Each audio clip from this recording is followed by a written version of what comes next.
Welcome to the Leading at the Next Level podcast with Dove Development and Consulting, the show built to provide ongoing support for your leadership journey. So over the last month and a half, whatever, Cindy and I've had an absolutely amazing experience of being able to interview executive panelists and partners for the Leadership Legacy Experience coming up on June 13th. Today, I get to continue down that path. While Jonathan Harrison and I haven't known one another directly for a long time, we've got a ton of mutual friends, and that relationship, it feels like we've been friends for decades because of the mutual friends, and it's just been so much fun. Now, I'm going to let him give his professional background, but I'll say he serves as general manager for a company that I've known the owners for more than a decade. I absolutely love working with the owners, and when Jake reached out and says, "Hey, I'm hiring a general manager, I think you're going to like him," I was a little bit, I'm not going to say apprehensive, but I was just, okay, this is unusual. And it has been a fantastic relationship. Jonathan, I really appreciate you taking the time to do this. And I've just loved developing the friendship. So give us some of your professional background and whatever you want to touch on about your experience in the industry.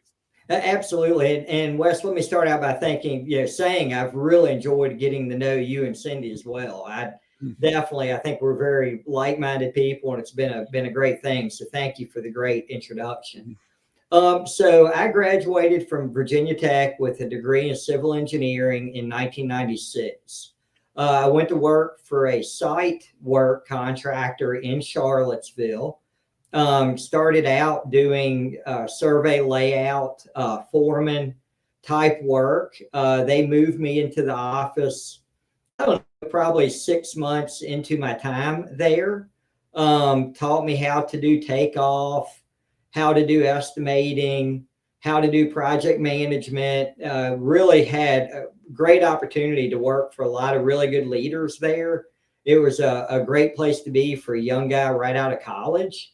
I was there, I think, about 7 years, and then transitioned into a general contracting role back in the Valley. Eventually, over the course of my career, I moved my way up into vice president capacity with a local general contractor. Have had the opportunity to work on a lot of projects, really of multiple sizes, types, all around the Valley, all around the Piedmont, to Richmond, to North Carolina. I got to know Jake and Darla as they did some mechanical work for the company I worked with. Great folks. We really hit it off. And one day Jake said, "Hey, I'm looking for a general manager. Are you interested?" And it was just the perfect time and perfect opportunity. And I've been here for a year now, and it's great.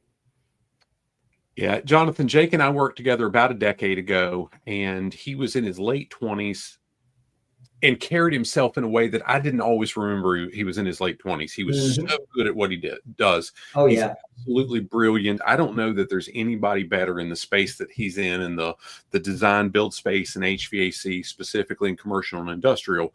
But he's just a good person too. And as I've gotten to know Darla, gosh, what a fantastic couple. I love the business, and I'm more excited that you're a part of it. Now, you're exactly right. That's what drew me here is the ethics and the morals, and then the ability as well. So yeah, definitely, absolutely. You also mentioned, as we were about to go live and have this conversation, you mentioned some of your volunteer background outside of the professional scope. Talk about that just a little bit too. Yeah, so I was born and raised in Harrisonburg, multiple generations, and my father actually was a life member and past chief and past president of host company number 4. So I kind of grew up around the firehouse in Harrisonburg. When I turned 16, I joined what was at that time the City Volunteer Fire Company number 1. Then I joined Fire Company number 4, and I was really active from 1990 probably up to 2000 and I don't know, 2006, 2007. Then my kids got to the age I didn't really have time for that any longer. And recently I've gotten back into it again with the Bridgewater Volunteer Fire Company. And I've served in a leadership capacity as a lieutenant, as an assistant chief, and also in a vice president role. So I've had leadership roles at work and as well in a volunteer capacity. So I'm going to come back to the specific role shortly, but before I do, I want to ask you, in each of those, Jonathan, you know as well as I do, it's often easier to show up, punch a clock, take care of whatever widgets we're making, and go home than it is to take on that responsibility that comes with those roles where you mentioned vice president, project manager, whatever they are. What's been that clear purpose for you that you said, yeah, I'm willing to take on a little bit extra? You know what? It's really interesting. I would have had a really hard time answering that accurately. I think 5, 10, 15, 20 years ago. I think for me, I just kind of liked what I did, and I just kind of did it, but I never really reflected upon what about it I liked. Now, as I get older and I think more about that kind of thing, I think a lot of what I really like is I enjoy helping people. So I enjoy helping our customers solve whatever problem they may have. I enjoy helping our customers build a successful project. And I think that ties into the fire rescue that I did or do, because I enjoy helping the person whom is having an emergency. So I think at the end of the day, I just really like to see projects, whatever I'm involved in, being successful, because I think at the end of the day, I'm helping someone who needs some level of assistance. Yeah. And you mentioned earlier at 16, you started with, I think you said station number 1 in Harrisonburg, and then company number 4 that's out on Port Road.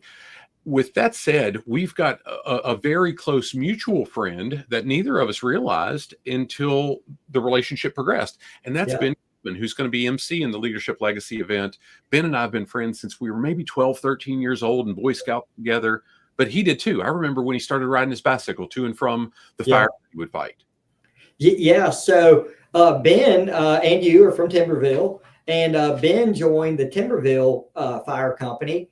And he and I had what is called Firefighter 1 class together, which is the entry-level basic firefighter course that allows you to put on an air mask and go into a fire and really start doing all those things that come with being a firefighter.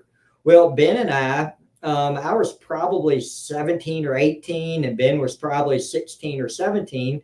We happened to be in the same class. Ben and I hit it off pretty quickly.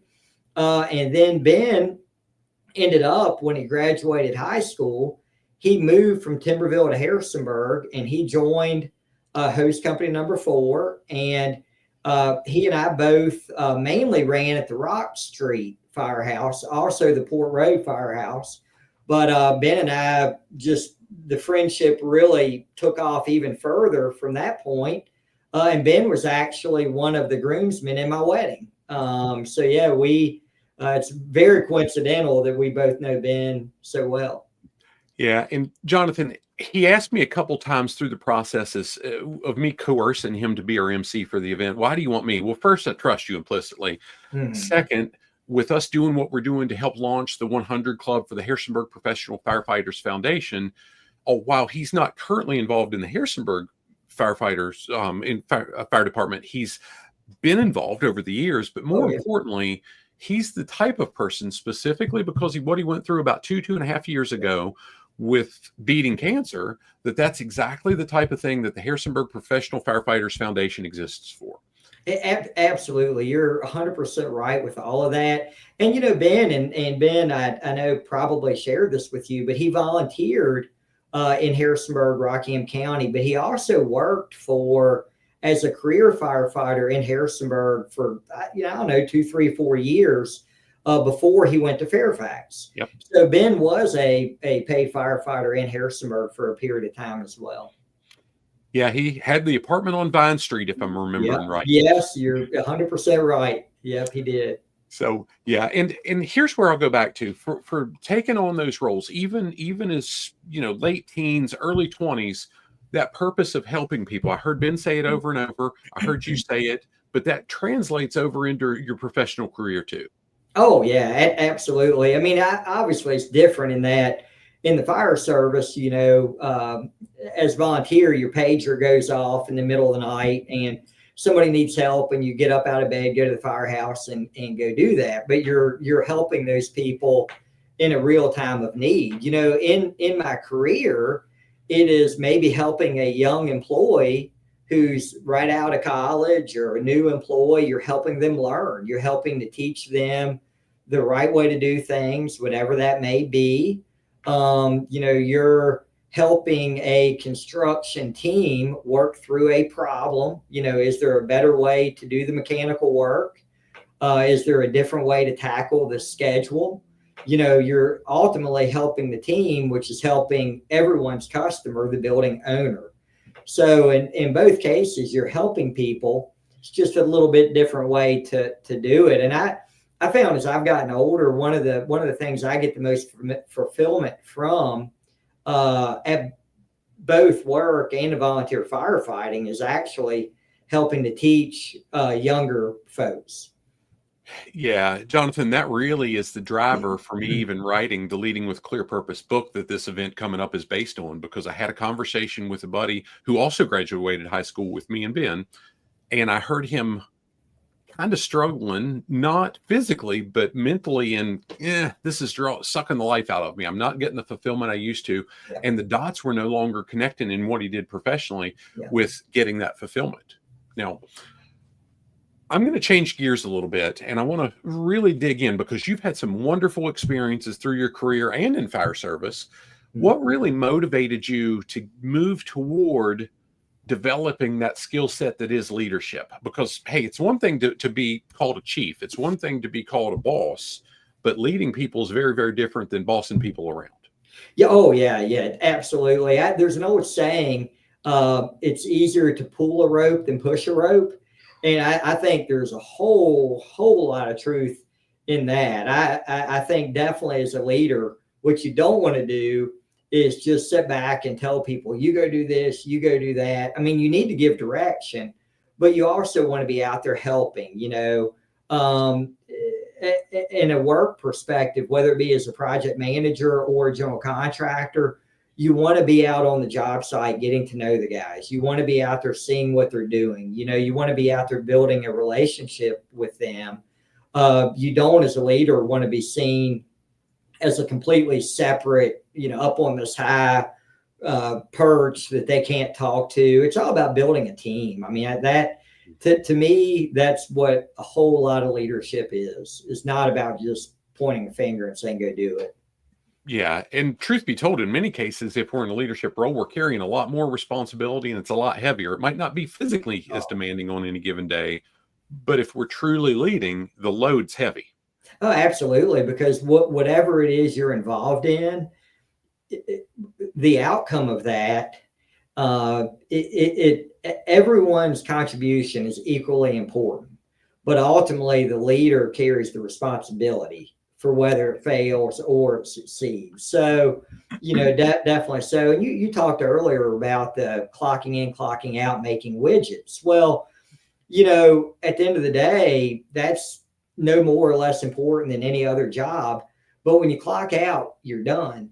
As a leader, you're never done. You're always thinking, your phone's always ringing, you're always getting emails. Very few evenings go by that I'm not getting texts and phone calls and emails, and the same with, anyone who's in a leadership capacity. So, never really stops. Absolutely correct. And that's okay. That's what we signed up for. Yeah. But again, absolutely. That purpose better be there, and it's a skill set to develop. Cindy and I, over the last several years, and now over the last year with you included, we've had what we feel like has been a fantastic working relationship with Jake, Darla, now you, and the Young's Mechanical Solutions team. Yeah. When we started talking with you guys about possibly partnering with us on the Leadership Legacy event coming up, what was the biggest draw? Why did you say, I think this is the year we're going to lock arms and partner on this? Oh, well, I tell you, so what I really, among many things I value about our relationship with you and Cindy, but one thing I think really sets you guys apart is you both have real world experience and insight. leadership can be kind of a nebulous kind of concept where you can kind of, just talk about the concepts, but not really live them. I feel like you and Cindy both live those concepts, and you've both been leaders and are leaders. So that really, I think, is what sets you apart. You're living what you're talking about, and you have been a leader. Both of you have been leaders in various roles before you're in the role you're currently in, and I think you really live what you preach. But both of you do.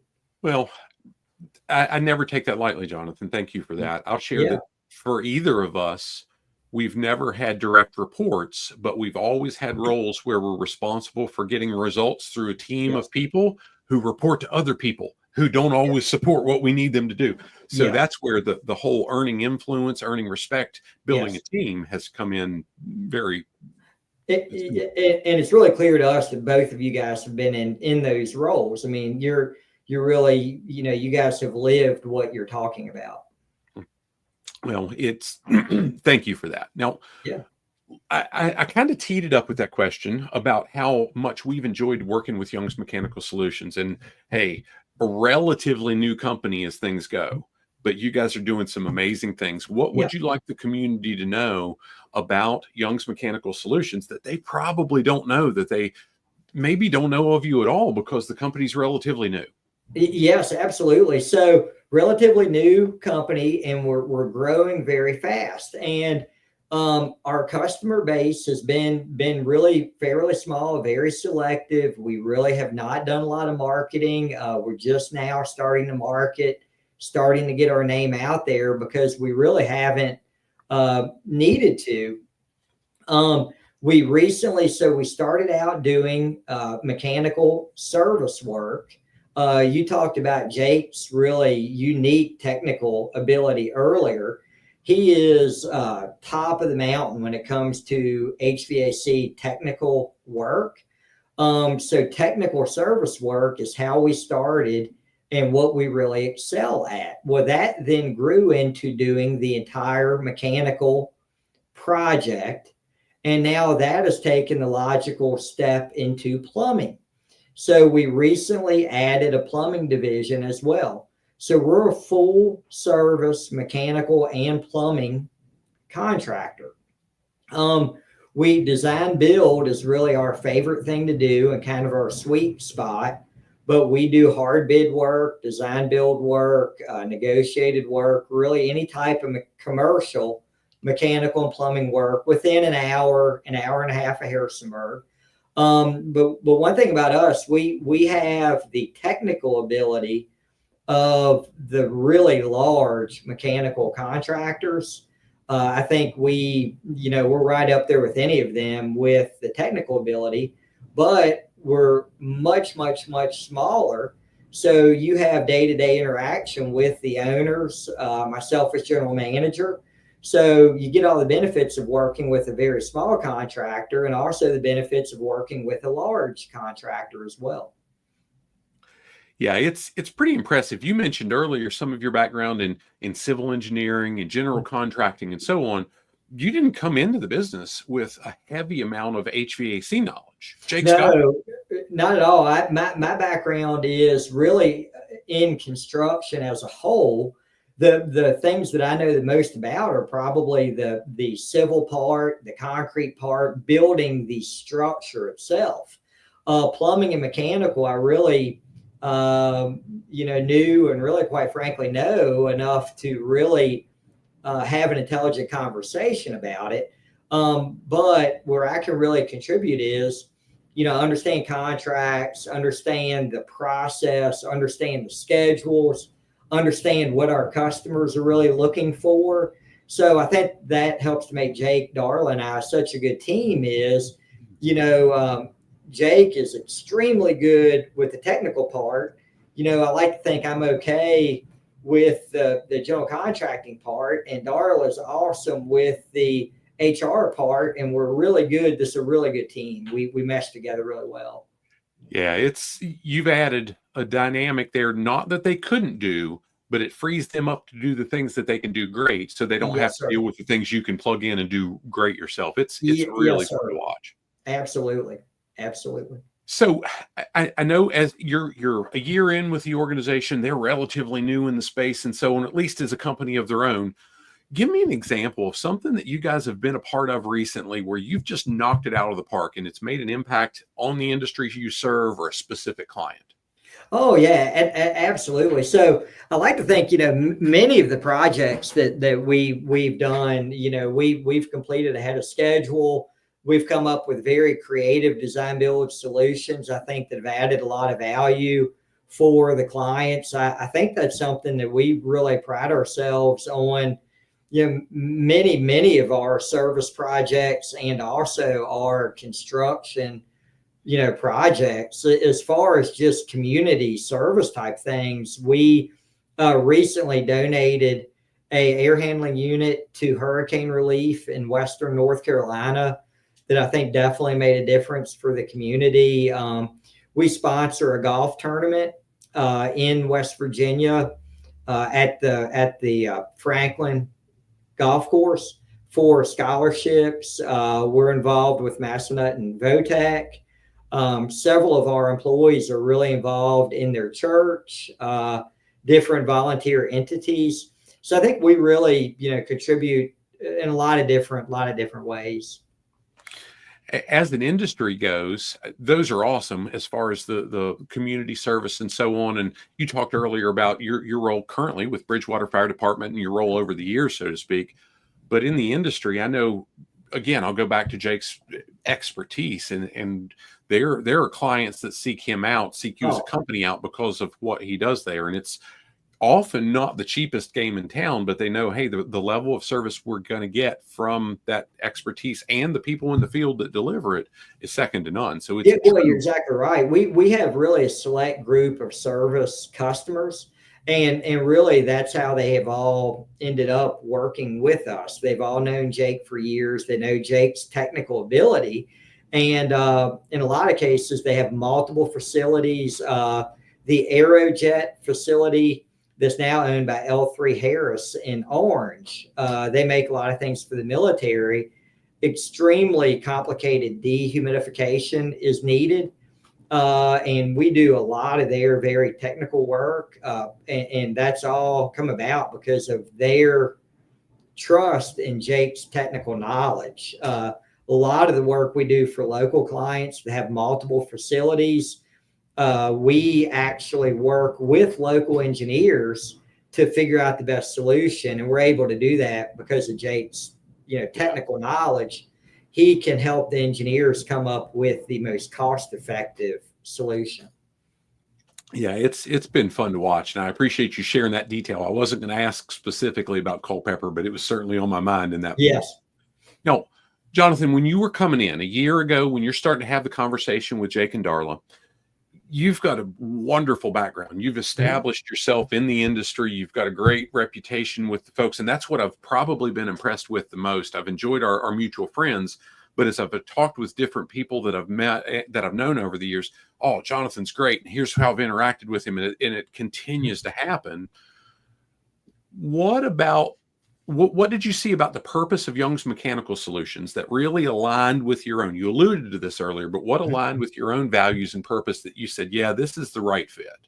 Well, I think that ethics and morals and doing work correctly and doing the right thing and being very serious about meeting a schedule, being very serious about doing what the customer wants. Those things are all really important to me. And and getting to know Jake, getting to know Darla, it was really clear to me that we are extremely like-minded people that all value that. And this being a relatively new company, looking to grow, obviously already growing, I thought this would be a really good opportunity for me to work with people that I really like that are very similar to me, and help to grow the organization that has the same values that I do. That's it's been fun to watch. I appreciate the opportunity and the proximity that I've been able to have through the process. Jonathan, if you were having this conversation with my son, he's 30 years old, or your kids, I've met both of your boys. If you were having this conversation and they says, hey, we're young professionals, we want to grow in what we do, how do we develop ourselves in our career that we can be successful leaders? Not talking about the position or the title, but how do we earn that leadership influence? What would you tell them? Well, I think number one, it starts with being to work every day, on time with a good attitude. A lot of what you see with, people of all ages, but specifically younger people, a lot of whom are great, but some of whom, might come in late or miss a day here or there. I think it starts with earning the respect of your coworkers to build the team that I talked about earlier. So I think it starts with the really simple things. You're at work every day, on time, good attitude, you work hard. Anything that needs to be done, don't be afraid to jump in and do it, if whatever that may be. And then from there, I think what it grows into is no matter what a coworker's role is, no matter who that person is, what they do is just as important as what everybody else does.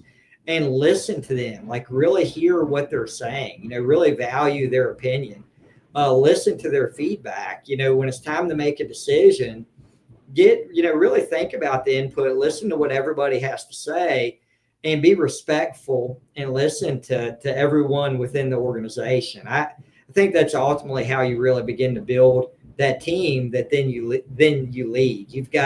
You as a leader have got to gain people's respect first. Respect is not something that's just given. It's something you've got to earn, and you really can't lead till you have that respect. And that starts by respecting your coworkers. Yeah, I often tell people that I can sit in the garage and it ain't making me a car. I can have a title and it ain't making me a leader. Yes, that is exactly right. Titles do not matter. Obviously you have to have titles, things have to be somewhat organized, but at the end of the day, it's about what you're doing during the day, and what you're getting done is way more important than what your title may happen to be. 100%. Jonathan, what if I not ask you in this conversation that you would like to share as we kind of wrap this up? Really, we've talked about Young's Mechanical Solutions. We've talked about our relationship with you and Cindy, which we really value. Just like to say, if anyone has a need for mechanical work, plumbing work, please look us up on the web. Would love to speak with you.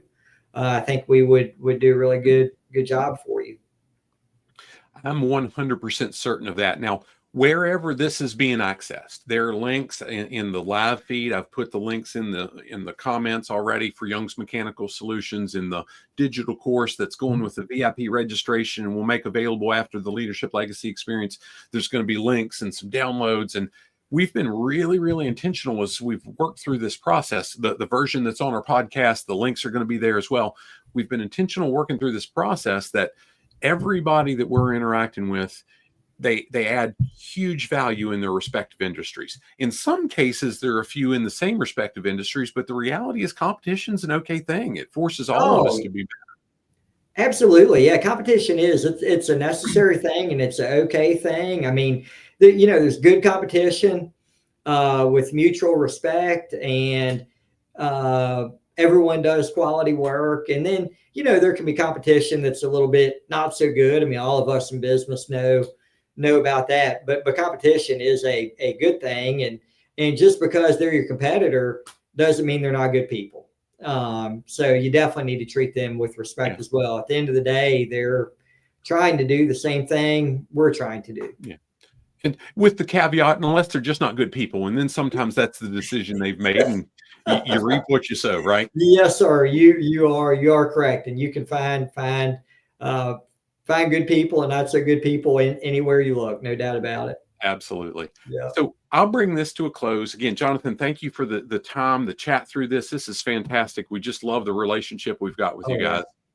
Anybody that's accessing this. So in the greater Leading at the Next Level program outside of the podcast, Cindy and I have built I don't know, north of 160 hours worth of lessons in that. If you have a need for continuing education credit, specifically in the human resource certification field, but in some others too, reach out to us. Send us an email at admin@dove-development.net, and we'll hook you up with a 45-day all-access trial. We do some live lessons that we broadcast monthly. There's a bunch in the digital side.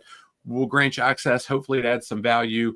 If you want more long-term, we can work through that with you as well. So we'll do. Well, thank you. Appreciate that.